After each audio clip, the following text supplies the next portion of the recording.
milestone, the lifting of the mask mandates. We do not enter this phase of COVID-19 lightly, as we have said all along. It's essential that we follow science, and science now tells us that we can ease our use of masks where appropriate. I want to thank Governor Pritzker, and a special thanks to Dr. Ngozi Ezike for your leadership throughout the pandemic. These have been and continue to be extraordinary and unprecedented times, requiring real leadership to display enduring strength. You have kept our state focused on the greater good, ensuring that all of us stay safe, especially at-risk individuals with autoimmune or other health issues. The pandemic is not over, and we must continue to be mindful that there are still many who are vulnerable, and all of us should do whatever we can do to keep them safe. We need to respect those who need or choose to wear a mask. Get vaccinated, get your booster, and get your flu shot. Encourage your family and friends to do the same. We've all learned important lessons from the last surge as we've battled Omicron. Previous surges were extraordinarily challenging because so little was known about the virus. This time, our biggest challenge was different. It was staffing. The pandemic has been relentless for all. For those of us in healthcare, the impact has been more severe. Healthcare is a calling and continues to be. And while the last 2+ years have tested our mettle, we remain strong for our patients and for one another.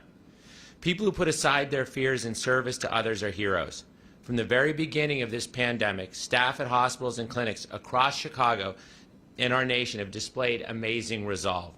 We applaud collectively the incredible work, the essential workers, and what happens in emergency departments, ICUs, and on patient care floors every day. We also know that our heroes occupy positions across all hospitals and clinics. From the phlebotomist drawing blood to the staff greeting patients or even cleaning a room. Each set aside personal concerns to assure our patients receive the care that they need. They work in surgical suites and care for non-COVID patients who need life-saving procedures. They prepare the medications patients need. They ensure that the latest tools and technology are delivered with undeniable quality and safety. They speed the recovery process with meals that foster healing, and they are truly everywhere in healthcare.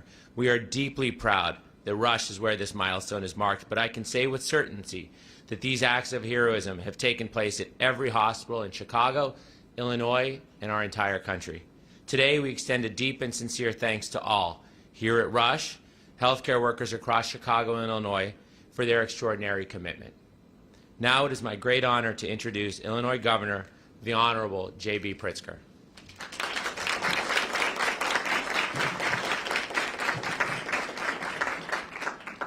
Good afternoon, everyone. Thank you so much to Dr. Omar Latif and to the entire Rush medical community for hosting us today. Thank you.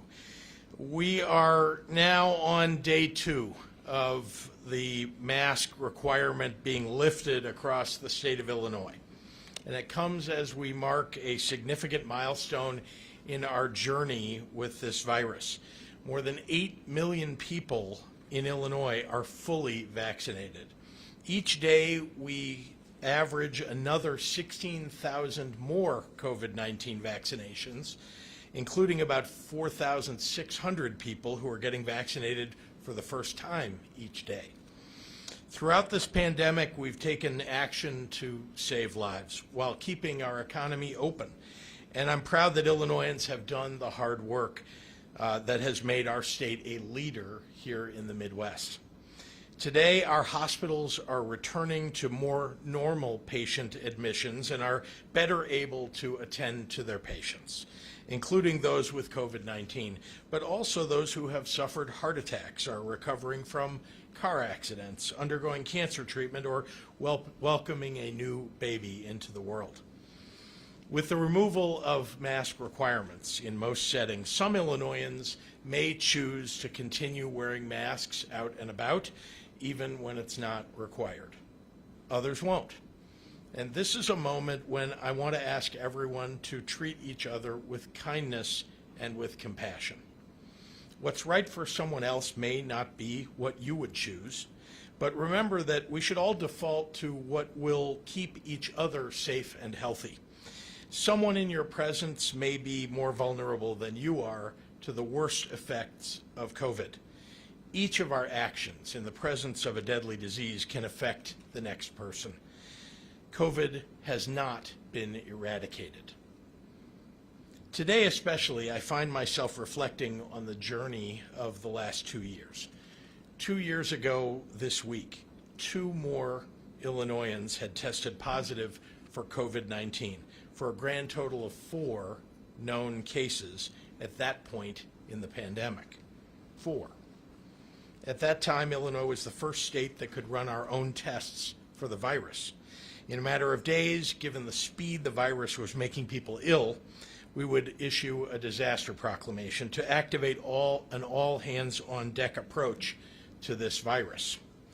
Shortly after, Illinois would become the second state in the nation to issue a stay-at-home order, an unprecedented action to address an unprecedented unknown. Remembering those early days of trepidation, foreboding, and countless unknowns, there is not one of us who could have predicted the full extent of what was to come. A global movement of solidarity and compassion, the sounds of pots and pans clanging the world over, incomparable loss, trauma, frustration, from jobs to dreams to moments, of course, of many thousands of people being affected. Even, unfortunately, a loud minority of voices who have used this emergency to naysay, to bicker, to polarize, and to divide. And through it all, we saw example after example of the unbounded depth of human kindness, from food and gifts for healthcare workers, to hunkering down for our seniors, to wearing a mask to protect strangers, to hosting a food drive or a blood drive or a tutoring group. In this most trying moment of our era, Illinois reminds me every single day of her kindness and her hope. I don't know what's next for us in this pandemic. We have all seen indicators of positive progress, but there is no metric that can predict the future. If there's going to be another concerning variant, or if we convince more of our neighbors to get vaccinated, those are things that are under our control. As for when the pandemic becomes endemic, there's no on-off switch, and such a declaration is not mine to make. I've always promised to listen to the experts, and I'm not going to stop doing that right now.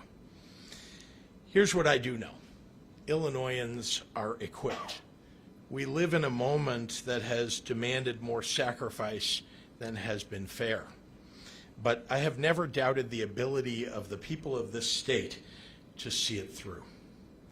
I know that today, with 80% of our seniors and more than half of our eligible residents boosted, and with Illinois leading the Midwest in vaccination rates for young and old alike, it is so good to see so many smiling faces again. The majority of the people of this state did not hesitate to do the right thing for their family, for their friends, for their community, and today we reap the benefits now of that commitment. I know that no matter what comes next, Illinoisans are fundamentally all about looking out for one another. Nowhere is that spirit more evident than in the Illinois medical community. In addition to Dr. Lateef, I am joined today by Julie Pride, the administrator of the Champaign Public Health Department, A.J. Wilhelmi, the president and CEO of the Illinois Health and Hospital Association, and of course our own Illinois Department of Public Health Director, Dr. Ngozi Ezike. From the halls of our hospitals to health clinics to local health departments, these individuals have had no respite from the unrelenting agony of the most brutal parts of this global pandemic. For 2 years, they have battled an invisible enemy with the weight of the world on their shoulders, followed by the burden of saving people who don't believe, sometimes, that they need to be saved. These people are warriors. There is no other word for it. They give and they give and they give when so many have needed them. Many have done so while missing family birthdays, holidays, and milestones. They have stretched themselves into superhumans and in doing so, offer the greatest recent examples of humanity and caring. I am deeply, deeply grateful. I always will be. And so are the people of this state. And on that note, I have an announcement and a particularly special thank you to make today. For over 3 years, Dr. Ngozi Ezike has served as head of the Illinois Department of Public Health. With all her being, she has dedicated each day, and I mean every day, to the agency's mission to protect the health and wellness of the people of Illinois. For much of the last 2 years, she's dedicated every night, too. Even with this unprecedented internal workload, Dr. Ezike prioritized joining me at more than 160 COVID press conferences, make that 161, providing not only the latest expertise and data, but also her empathy and her compassion, becoming a beacon of stability for millions during a time of tremendous uncertainty. And she's been doing so both in English and in Spanish. She has an unshakable faith in God, and she has leaned on her faith to give her the strength to care for the world. I have watched Dr. Ezike mourn the loss of every one of the more than 32,000 Illinoisans who have died from COVID-19. This pandemic is a collective trauma that has, for many, numbed their ability to comprehend death on a massive scale. Not Dr. Ezike. No number of sleepless nights and endless days could wear her down her commitment to think first and foremost of Illinois' most vulnerable. I ran for office. She did not. But throughout the crisis, she has stood beside me every step of the way. I am not putting it lightly when I say that she has had one of the hardest jobs in the world. There is something particularly heroic about the service of an extraordinary individual who did not seek greatness, but found it anyway. Dr. Ezike's last day leading our Department of Public Health will be March 14th. It is a change that I'm loath to accept. But perhaps she can finally get a good night's sleep and precious time with her husband and her 4 kids, and boy, it is well deserved. I have utmost faith that Dr. Ezike's next journey will also bring more good to the world, as has been the hallmark of every step of her career. She will go down in the Illinois history books as a woman who changed our state for the better. She saved lives, many, many thousands of lives.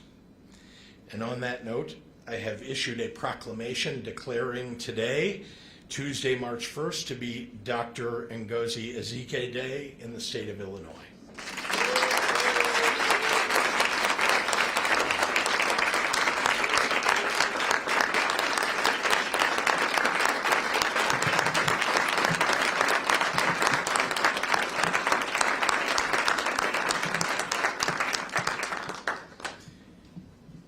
I ask all of our residents to take a moment today or any day in the future to thank her for her unprecedented public service in the face of a global COVID-19 pandemic. Dr. Ezike has big shoes to fill. She leaves behind these big shoes, and I'm pleased to announce that one of her top deputies, Amal Tokars, who has joined us at COVID-19 updates in the past, will be leading IDPH in the interim as we look for a permanent successor. Amal Tokars has been an instrumental senior member of Dr. Ezike's leadership team, and the people of Illinois will be lucky to have her watching out for them. And with that, I'd like to turn it over to a few medical professionals who wanted to take a moment to thank Dr. Ezike themselves. And we'll start with A.J. Wilhelmi, the President and CEO of the Illinois Health and Hospital Association. A.J.?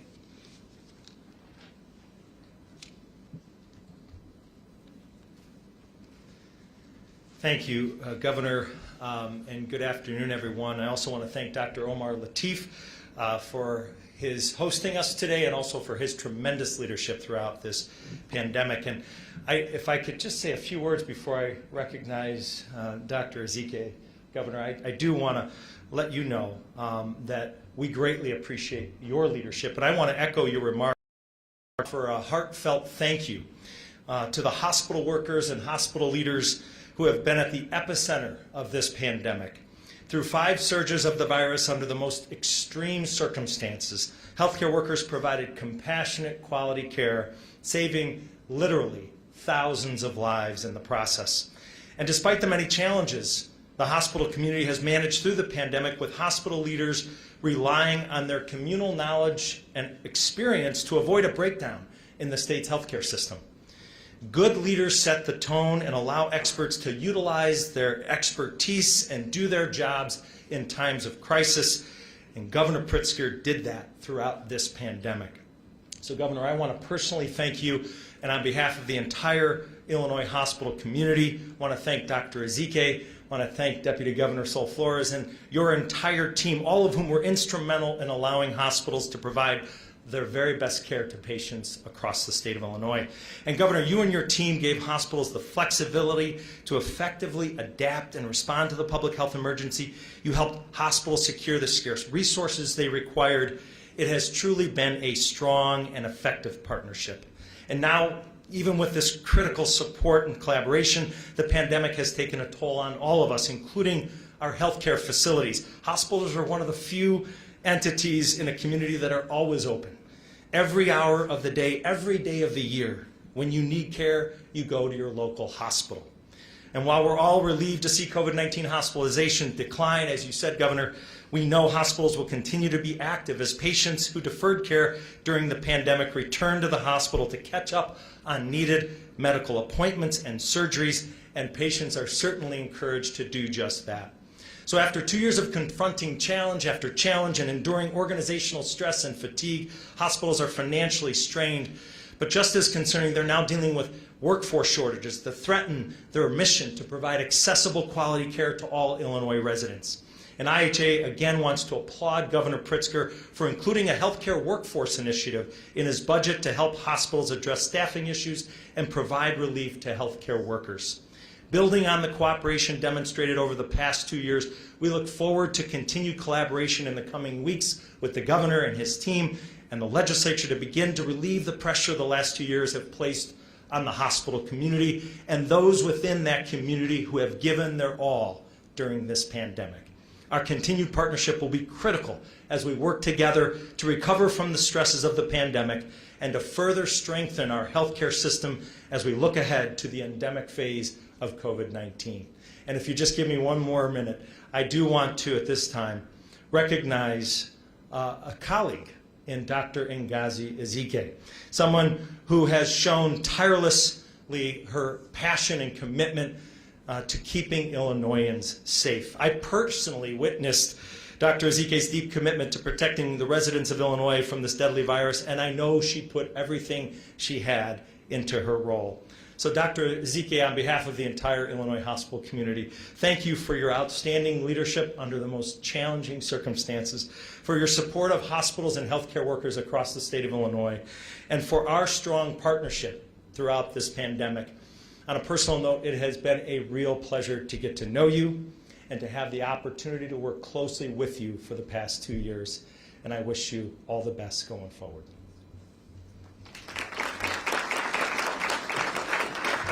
And now it is my pleasure to introduce Julie Pride.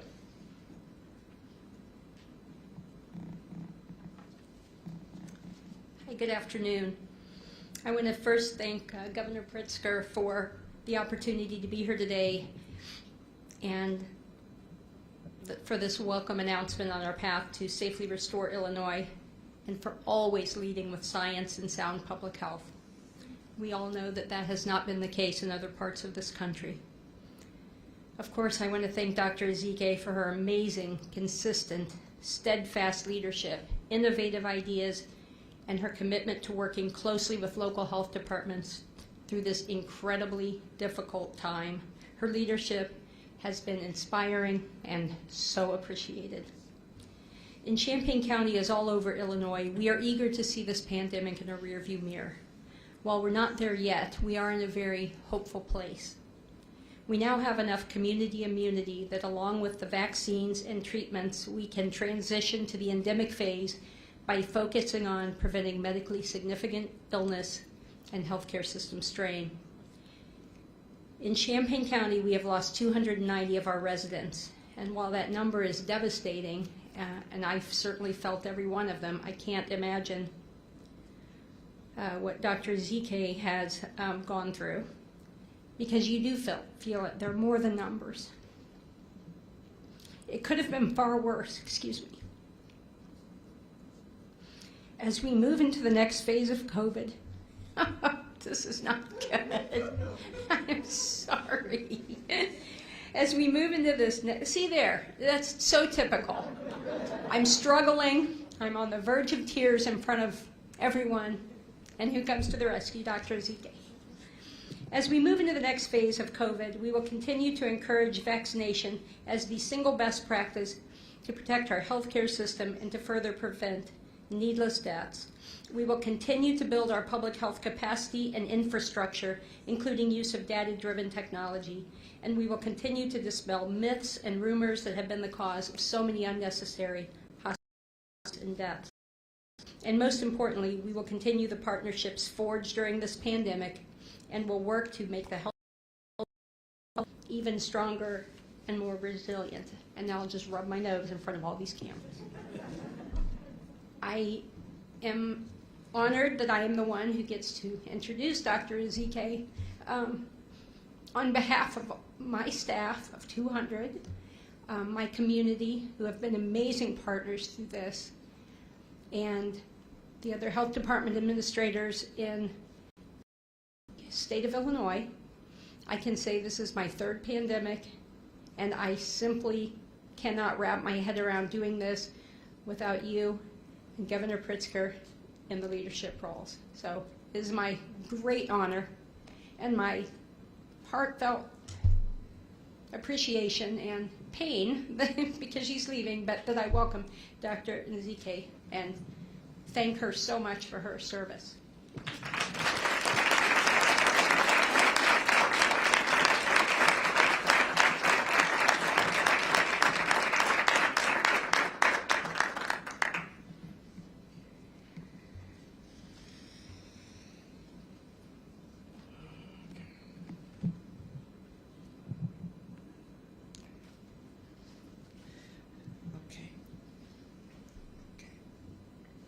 So, again, as all of the speakers have mentioned, we have embarked on a new chapter in our COVID journey, and I just want to highlight that as the mask requirement has been lifted, it does not mean that it's not recommended.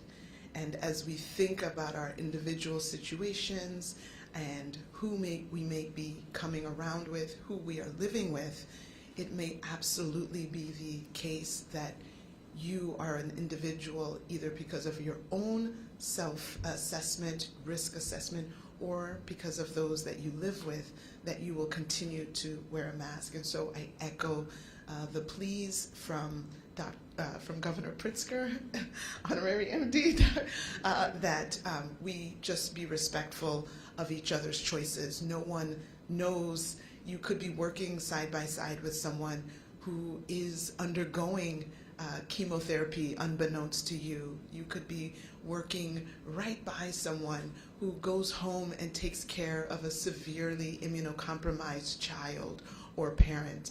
We don't know what people are dealing with, and so let's respect each other's choices and equally respect those who have chosen not to wear a mask for whatever their situation is as well. It has been just an honor to be able to share these updates, share information, help create policy. Thinking back, January 2019, I got a call from a blocked number that I answered, and it was at that time that Governor Pritzker offered, and I accepted the offer to serve as the director of the Illinois Department of Public Health. Looking back at notes and journal entries that I had created at that time. I have several quotes that I just jotted down that were from that time. One said, "Wow, a dream is coming true for me even before I ever dreamt the dream, but it's not my reality." Another one said, "I'm so excited to grow and be stretched to new limits." Didn't exactly know the full impact of that. Another said, "I just look forward to doing wonderful things for the residents of Illinois. I'm so ready for this work." Again, this was January 2019. I did not know fully what I was getting into, but I had ideals that I believed in that would be my guiding light, my North Star. One is that believing that everyone deserves the opportunity to achieve their best health. A second is that intentionality is required to address long-forsaken needs of selected populations. That's now referred to succinctly as equity. And third, that to best care for a diverse population like we are so blessed to have in Illinois, you need a team that reflects that diversity to create the most robust and inclusive solutions. I cannot say enough to Governor Pritzker for the honor and the privilege that you afforded me. This incredible opportunity has been the pinnacle of my career thus far. And I can't see my words. Okay. Right back at you. Okay. It has been an incredible opportunity to work with the governor's office team, all the state agencies, including a special shout out to the HHS portfolio led by Deputy Governor Sol Flores and First Assistant Lizzie Whitehorn.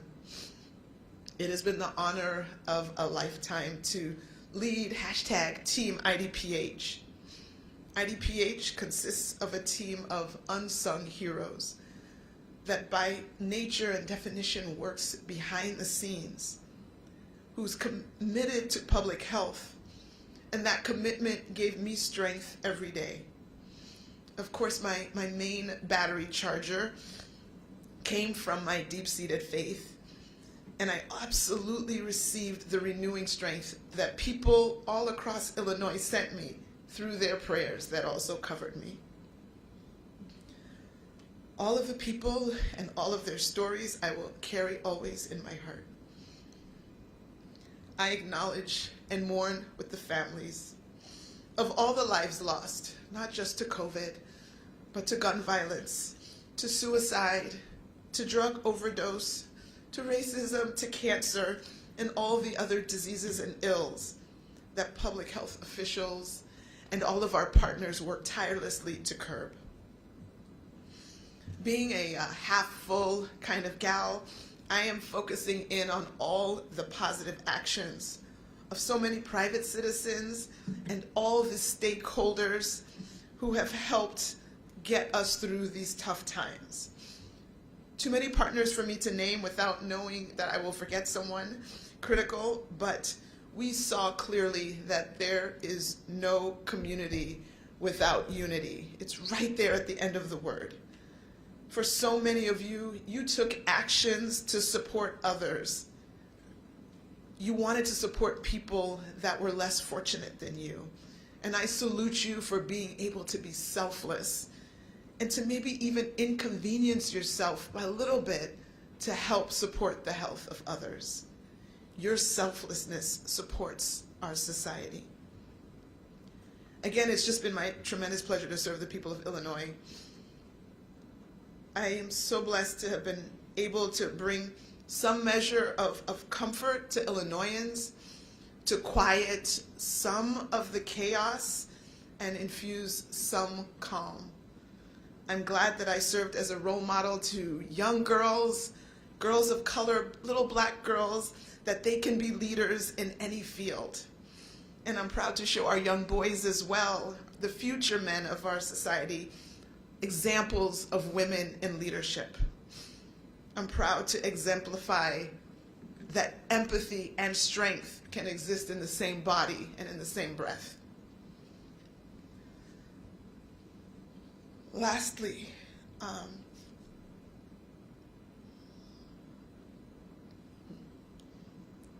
there is another group, a smaller group of people who also sacrificed a lot in order to allow me to serve Illinois.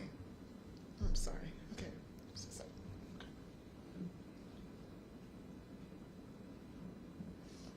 Yeah.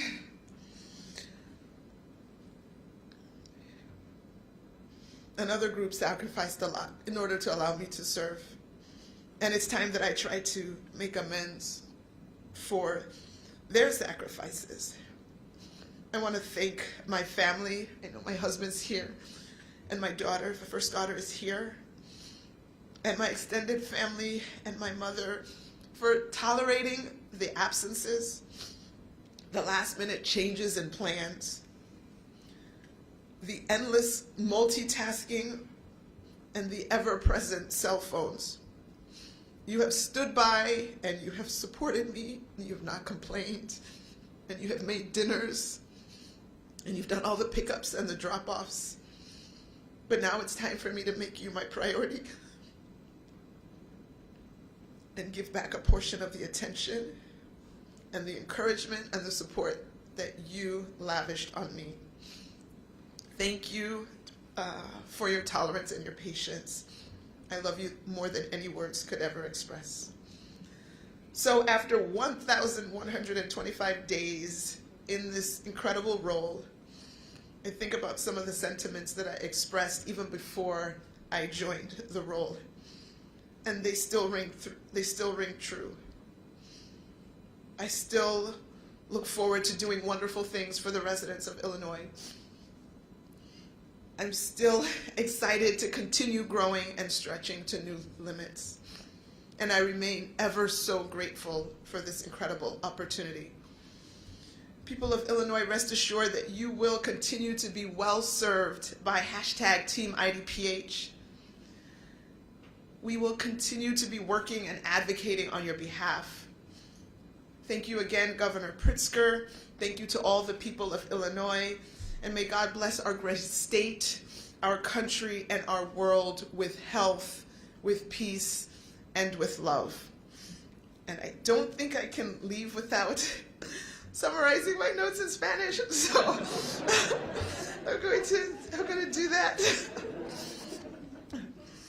En enero del 2019, recibí una llamada de un número bloqueada que contesté. Fue cuando el gobernador Pritzker me ofreció y acepté la oferta de servir como directora del Departamento de Salud Pública de Illinois. Mirando hacia atrás en notas y entradas de diario, un sueño hecho realidad para mí incluso antes de haber soñado. El sueño es ahora mi realidad. Estoy muy agradecida por esta oportunidad. Estoy emocionada de crecer y llegar a nuevos límites. Espero hacer cosas maravillosas para los residentes de Illinois. Estoy lista para trabajar. No sabía completamente en lo que me estaba metiendo, pero tenía ideales en los que creía que serían muy luz de guía, creyendo que todos merecen la oportunidad de lograr su mejor salud, que la intencionalidad es necesaria para atender las necesidades largamente olvidadas de las poblaciones seleccionadas, ahora referido sucintamente como equidad. Para atender mejor a una población diversa, se necesita un equipo que refleje esa diversidad para crear las soluciones más sólidas e inclusivas. No puede decir lo suficiente, gobernador Pritzker. Me siento muy honrada y privilegiada de que me haya dado esta oportunidad. Ha sido un viaje increíble. Es increíble trabajar con el equipo de la oficina del gobernador, con señora Sol Flores y Lizzie Whitehorn, con todas las agencias estatales.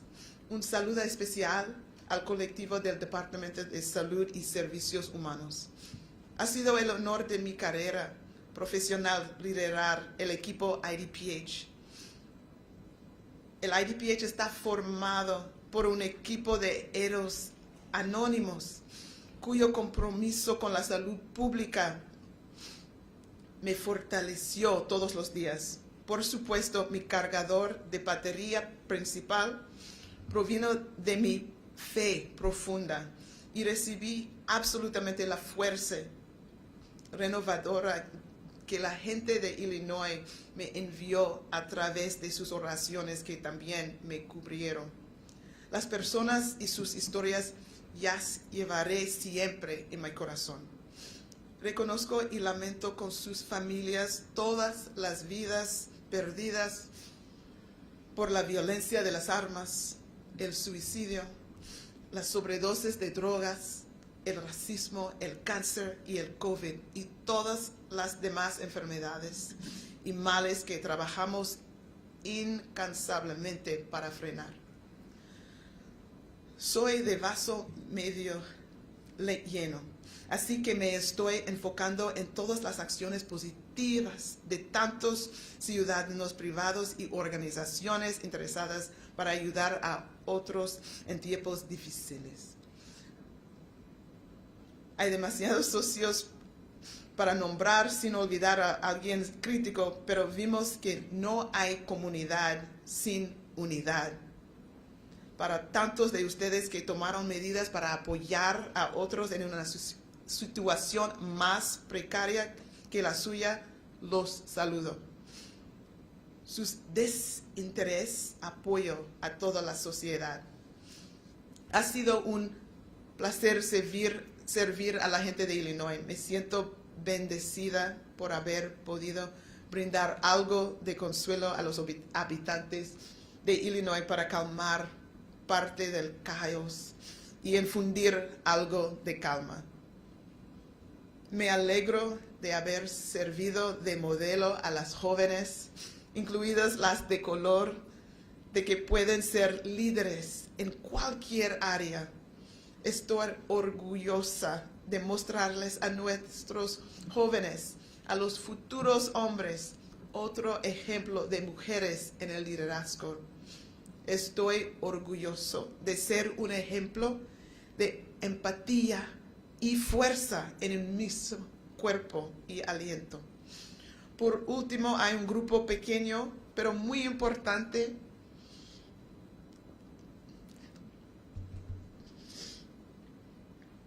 de personas que han sacrificado mucho para que yo pudiera servir a Illinois. Y ya es hora de que intente compensar sus sacrificios. Gracias a mi familia, mi esposa es aquí.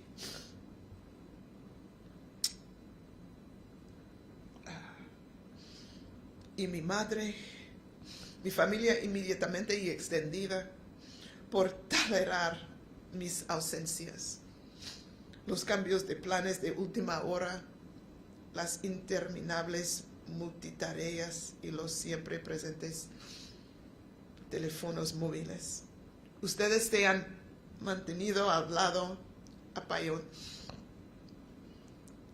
apoyándome y sin quejarse nunca. Pero ahora es el momento de prioridad y les devuelva una parte de la atención, el ánimo y el apoyo que me prodigaron.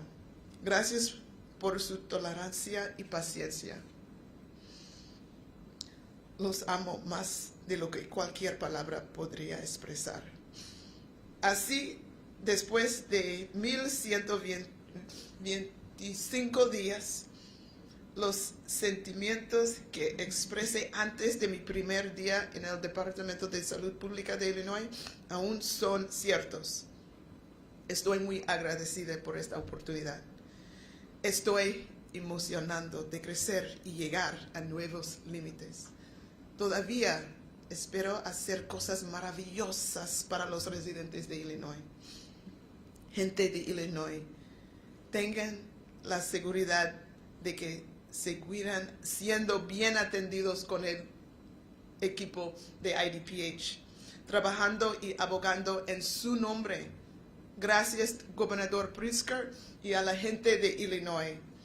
Y que Dios bendiga nuestro gran estado, nuestro país y nuestro mundo con salud, paz y amor. Mucho gusto por su apoyo.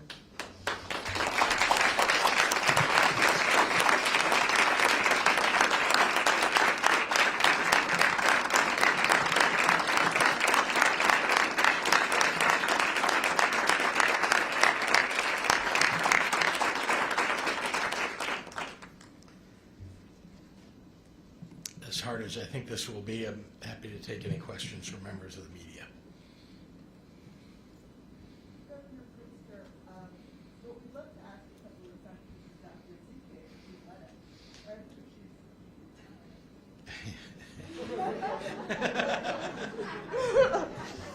All right, what you got? I've got one personal question and one in your role as still as IPPH director. First of all, congratulations on finally being able to get some time. You've obviously had a lot to deal with in your position over the last couple of years, including, unfortunately, threats and attacks on your person. What made this the right moment to leave, and is there already a next step for you? Yeah. No, I think there's a lull in COVID cases and hospitalizations. That's a great thing.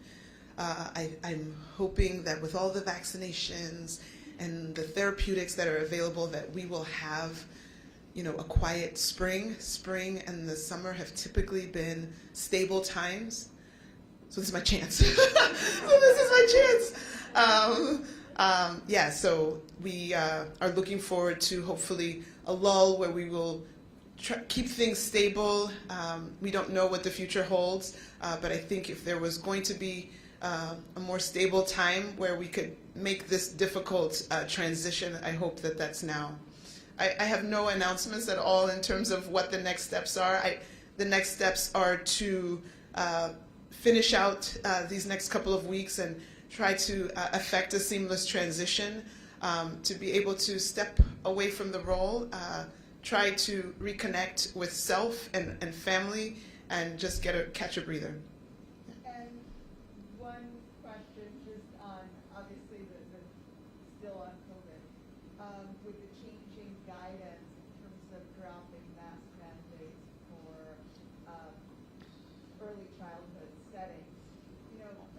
One question that I got from a colleague was, why is it okay for children under 5 to remove their masks if they're not yet eligible to be vaccinated? Yeah, no, that's a very fair question. I think if we look, and we need to remember this, when we look at who has been hospitalized, let's just take the last 4 weeks. 60% of the people that filled the hospital beds were people 50 and over who were not vaccinated. I mean, the facts are what they are. And if you look at the next group in terms of who also were filling hospitals, they were either people with significant comorbid conditions, immunocompromised, or people who did the right thing, got boosted, been fully vaccinated, boosted, but just by virtue of their age, we know that there's something called immunosenescence, where your immune system is not the same if you're 70 or 80 as it is when you're 20. We know that our younger people have fared well with this disease compared to some other disease. They've done better with this than they have with the flu or RSV. And we know, and there's even a study that just came out by the CDC now looking at how much protection you can give your unvaccinated child just by the people in that household being protected. So when you put all of that together and you recognize, where we are in terms of the amount of disease, and it really has come down. Let's remember that the community guidelines, the community level guidelines that are put in place, they're not a forever status. Things could change. So what we're seeing today is how we are recommending actions and people to take certain actions or not. But unfortunately, there have been too many curveballs. We don't know what next week, next month, in the 3 months. And so we can maybe enjoy this period now. Hopefully that is something that will continue, but we will continue to follow any potential surges, through wastewater, through patterns of testing, to figure out if there needs to be a change that will be recommended. So again, I'm so grateful to be in a state where people have really tried to follow the data and the science. And so there's not been a departure from that. And we will continue to try to make the best decisions. But remembering that if you do have a child who might be immunocompromised, that's a different situation. And so people need to remember that. I've been using this example. Let me just take the liberty. If you were in a classroom and there was a kid who had a peanut allergy and they could die if they were exposed to peanuts, I think I've seen it happen. I've even seen it happen on the planes, where they would tell everybody on the plane or everybody in the classroom, no peanuts in this classroom. And even if, kid over here is like, but my favorite lunchtime sandwich is peanut butter and jelly, we would expect that person to forego their favorite sandwich to protect the life of their classmate. And so we still have to be in that mode where if there's a specific circumstance where you can help a small bit by doing something really, I think, as simple as wearing a mask, and that might help decrease somebody's chance of getting ill, I hope that's something that we can collectively still do for our fellow humans. And last but not least, speaking of curveballs, what would you want to tell to parents who are now a little bit worried when they hear the news that the vaccine isn't as effective on 5 to 11-year-olds? Yeah, let's parse this out. So what it said is that it doesn't protect as well against getting infected. And for a lot of people who have been vaccinated and boosted, we know Omicron swept through and still caused infection, but they did not end up in the hospital. So we need to redirect and focus on what it still does, and that it was still to minimize hospitalizations. And I think if you're going to choose something that the vaccine will do, you want it to prevent hospitalizations and death, and it still did do that. All right. You said that when you were accepting this position, you journaled that you were ready to grow and be challenged, not knowing that this was what you were going to face. As you're now on the other side, preparing to depart, how do you feel like you have grown the most or been challenged the most over the past 3 years, especially during the pandemic? No, I have grown as a leader. I keep telling people, I was just speaking at my local high school at the Model UN conference, and I was talking to about 600 high schoolers on Saturday morning, and I was telling them that leadership is not a destination. It's a continuous journey, and we are all leaders. You might be a leader in the fact that you're the firstborn in the family, and so you have some kind of responsibility over your siblings. You could be a leader in a classroom where you're the one that speaks up if you see that someone is being bullied. I have been able to continue to grow leadership skills in all directions, not perfecting anything yet. I feel like there's still plenty of room to grow. My staff can tell you for that's true. But I think definitely learning the best ways to navigate difficult conversations, understanding how to bring people of different backgrounds with different desires, how to find something that might maybe not satisfy everyone, but at least be clear enough in communication to explain why you landed here and have them at least respect the process of your thinking. Being able to make decisions quickly when they need to be versus gathering everybody together and getting all the troops together to get buy-in from many stakeholders, figuring out when and where you pull which lever. all of those things. I am still growing and have been blessed to have the opportunity to really probably grow faster than I would have in another role in another time, but definitely feel that I was called for such a time as this, and appreciate all of the growth. Thank you. All right, thank you, everyone. Thank you. One topic question to the governor. Governor, your last night you sent letters to the Tyson pension systems in the state to ask for the possibility of divesting themselves from any assets that are Russian assets or from Russian-based companies. How realistic, feasible is this? Have you heard back from them? Have not yet heard back from the 5 pension systems, and that's why I asked them, as I did, to look into how they might accomplish that. It's not an easy task, and there are a variety of reasons why it's not an easy task, but it's an important task. And so divesting of Russian assets, Russian investments at this moment when Russia is a terrible aggressor, killing people seemingly endlessly across Ukraine. We need to take action, all of us, in any way that we can, and certainly the state of Illinois. If we have any investments, and I don't know that we do, but if we do, we should take that action. Yeah. Thank you very much.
Dr. Ezike, if I could just follow up a second here on the coverage of how are you feeling right now? Clearly, this is not going. What are the biggest things you're feeling right now?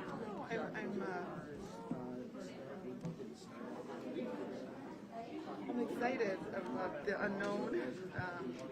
I know that Illinois will be in good stead with me or without me, but I'm excited to embark upon a new chapter. I'm excited to embark upon a new chapter. Absolutely. Having your family around you right now, what does that mean for you all as a family unit? No, I mean, this is just emblematic of the support that I've gotten all along, and them being able to be here with me is just it's exciting to remind myself of the great blessings that I have.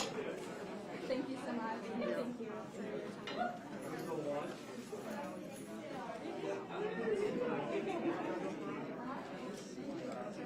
time.